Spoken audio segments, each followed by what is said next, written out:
সন্ধ্যার দিকে কিছু না কিছু খেতে ইচ্ছা করে, তো রান্নাঘরে গিয়ে ঘুটঘুট করছি, খুঁজতেছি কি করা যায়।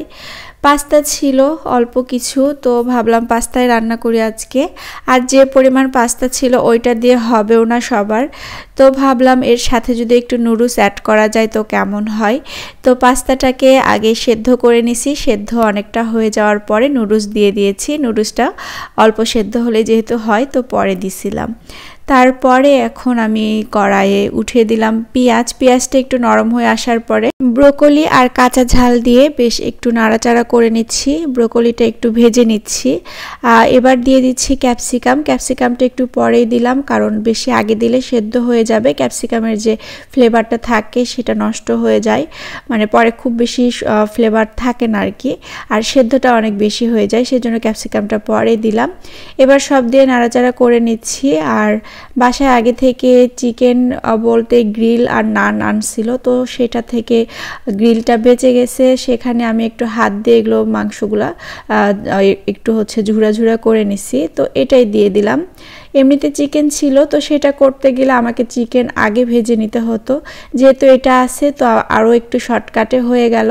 এবার দিয়ে দিচ্ছি ম্যাগি মশলাটা দিয়ে বেশ ভালো করে নাড়াচাড়া করছি। এখানে আমি 3টা মশলা দিয়েছি, কারণ ম্যাগি মশলা ছিল বাসায়, ওইটা দিলে বেশ ভালো লাগে খেতে। তারপরে পাস্তার সাথে একটা মশলা ছিল সেটাও দিয়ে দিয়েছি, তারপরে নুডলসের সাথে একটা মশলা ছিল সেটাও দিয়ে দিয়েছি। আর এখন দিয়ে দিচ্ছি আগে থেকে সেদ্ধ করে রাখা পাস্তা আর নুডলস। তো এইভাবে কে খান আমি জানি না, তবে আমার মাথায় এরকম বুদ্ধি আসছে হুটহাট করে যে এইভাবে একটু করি, কেমন লাগে দেখি। তো পাস্তা নুডলস একসঙ্গে দিয়ে দিলাম, পরিমাণটা একটু বাড়ানোর জন্য আর কি, তো দেখতে বেশ ভালো লাগতেছে। এখন এই যে বাকি মশলাগুলো আমি দিয়ে দিচ্ছি, আর ভাবতেছি যে সবুজ আর হলুদ সবজিগুলো ভেতরে বেশ ভালোই লাগতেছে দেখতে। আর এখন সব কিছু নাড়াচাড়া করে নিচ্ছি। তো এটা আমার কাছে অনেক ভালো লাগে, আমার মনে হয় পাস্তা নুডলস সবাই খেতে অনেক পছন্দ করে, বাচ্চারা বড়রা সবার অনেক পছন্দের। এবার দিয়ে দিচ্ছি সসটা তো সবার পছন্দের, সসটা দিলে এটার কালারটা আরও অনেক বেশি সুন্দর আসে, অনেক জুসি একটা ভাব চলে আসে কিন্তু।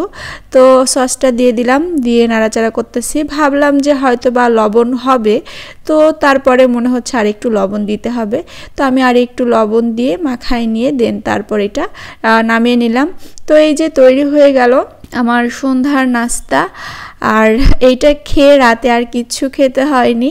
এইটা ছিল সিম্পল একটা ডিশ। কেমন লেগেছে রান্নাটা আপনাদের অবশ্যই জানাবেন। আজকে ভিডিও এখানেই শেষ করছি। আল্লাহ হাফেজ।